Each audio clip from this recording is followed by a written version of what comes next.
Testamento de Zebulon da Compaixão e Misericórdia. Capítulo 1. Transcrição das palavras que Zebulon pronunciou para os seus filhos, aos 114 anos de idade, 2 anos após a morte de José. Falou-lhes: Escutai-me, filhos de Zebulon. Prestai atenção às palavras do vosso pai. 2. Eu sou Zebulon, presente magnífico para os meus pais.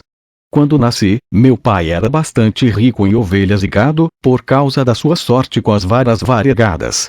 Eu não saberia dizer-vos, meus filhos, se em minha vida pequei, mesmo por pensamentos, e não lembro de ter cometido algum pecado, afora aquela culpa que contraí em relação a José, por ter prometido firmemente aos irmãos nada revelar ao pai sobre o ocorrido. 3. Muito eu chorei em silêncio. Eu tinha medo dos meus irmãos, porque combinaram entre si que se alguém denunciasse-lhes o segredo seria morto pela espada. No momento em que eles queriam matá-lo, implorei com muitas lágrimas para que não cometessem esse pecado. Capítulo 2. Simeão e Gade aproximaram-se de José com a intenção de matá-lo. José então caiu com sua face em terra, e suplicou: Tende piedade de mim, meus irmãos. Tende sentimento para com o coração do nosso pai Jacó. Não ponhais vossas mãos em mim. Não derrameis o sangue inocente. Nada de mal eu vos fiz. Se cometi algum erro, castigai-me. Mas não deiteis a vossa mão em mim, por amor do nosso pai Jacó. 2. A estas palavras dele, fiquei profundamente compadecido. Comecei a chorar. Meu fígado derreteu-se e meu íntimo desmoronou. Eu chorava junto com José. Meu coração batia forte e todos os meus membros tremiam. Não conseguia mais manter-me em pé. Quando José viu que eu também estava a chorar, porque eles se aproximavam para matá-lo, correu e escondeu-se atrás de mim, implorando aos prantos. 3. Então Rubem levantou-se e disse: Irmãos, não vamos matá-lo, mas sim atirá-lo numa dessas cisternas secas que nossos pais outrora cavaram, sem contudo encontrarem água. O Senhor não permitiu que nelas nascesse a água, justamente para que José pudesse ficar com vida. E assim fizeram, até depois vendi-lo aos ismaelitas. Capítulo 3. Eu não fiquei com parte alguma do dinheiro da venda. Somente Simeão e Gade, e os demais 6 irmãos, repartiram entre si o preço da venda de José, e com ele compraram sapatos para si, para suas mulheres e seus filhos, dizendo: Não compraremos comida com ele, pois é o preço do sangue do nosso irmão. Mas espezinhemo-lo, pois dizia que ainda iria reinar sobre nós. Veremos o que vai ser dos seus sonhos. 2. Está escrito na lei de Moisés que se deve tirar os sapatos e cuspir no rosto daquele que se recusa a suscitar a descendência de seu irmão. E os irmãos de José nada queriam fazer pela vida do seu irmão. Assim, o Senhor tirou-lhes os sapatos que eles adquiriram à custa de seu irmão José, pois, quando chegaram ao Egito, os servos de José arrancaram-lhes diante das portas. E assim eles jogaram-se ao chão diante de José, como se ele fosse o faraó. 3. Mas não foi apenas isso. Receberam cusparadas no rosto, embora logo tivessem caído por terra diante dele. Continuaram depois a ser insultados pelos egípcios, quando se inteiraram do que haviam feito a José. Capítulo 4. Depois sentaram-se para comer. Eu não comi nada por 2 dias e 2 noites, de sentimento por José. Também Judá não comeu com eles, mas montava guarda junto à cisterna. Temia que Simeão e Gade lá descessem para matar José.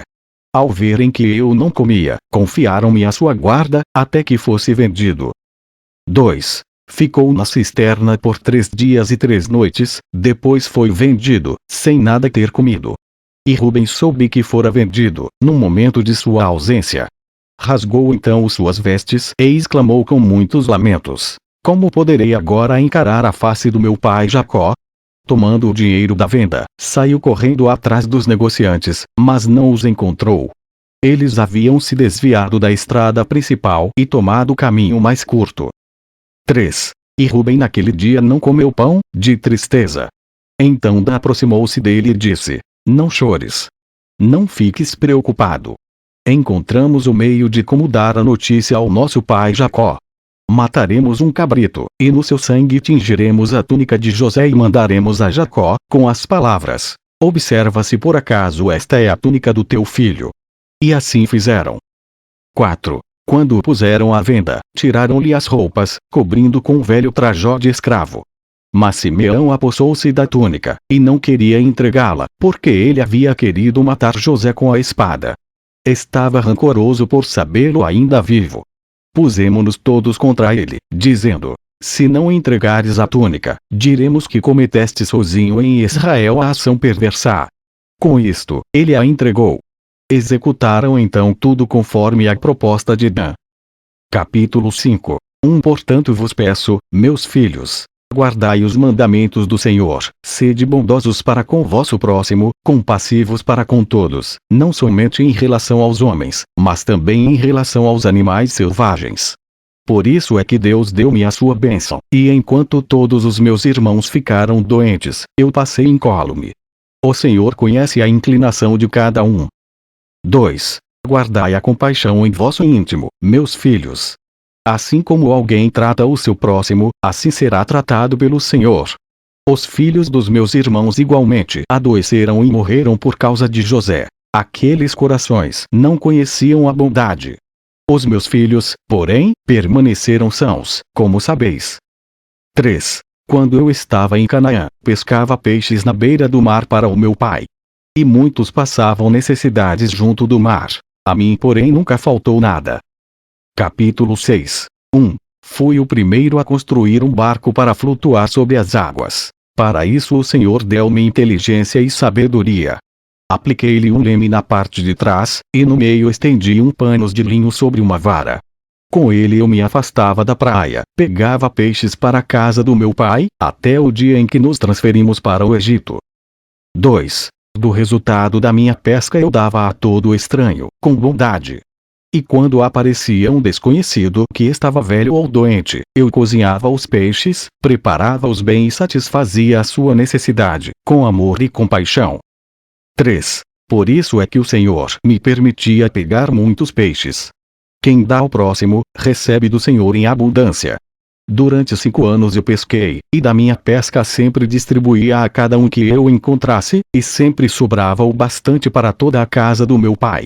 No verão eu pescava, no inverno guardava as ovelhas com meus irmãos.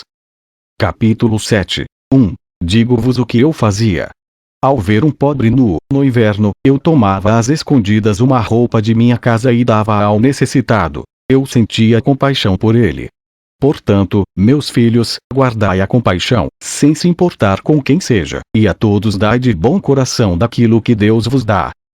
2. E se nada tiverdes para dar ao pobre, então compadecei-vos dele de todo o coração. Recordo uma vez em que, no momento, eu nada tinha para dar ao necessitado.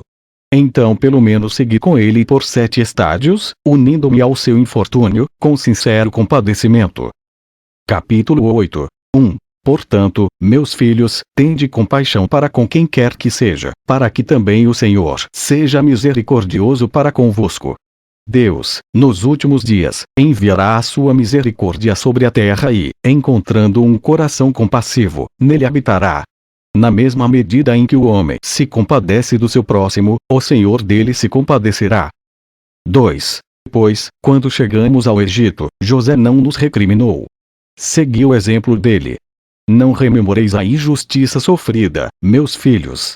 Amai-vos uns aos outros. Cada um esqueça a maldade do seu irmão.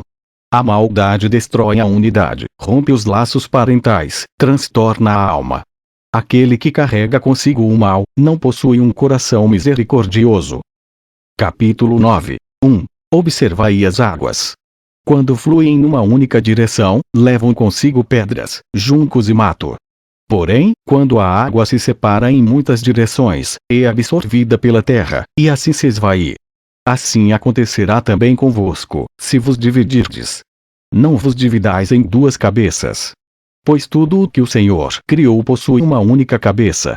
Ele criou 2 ombros, 2 mãos, 2 pés. Todos os membros porém obedecem a uma única cabeça.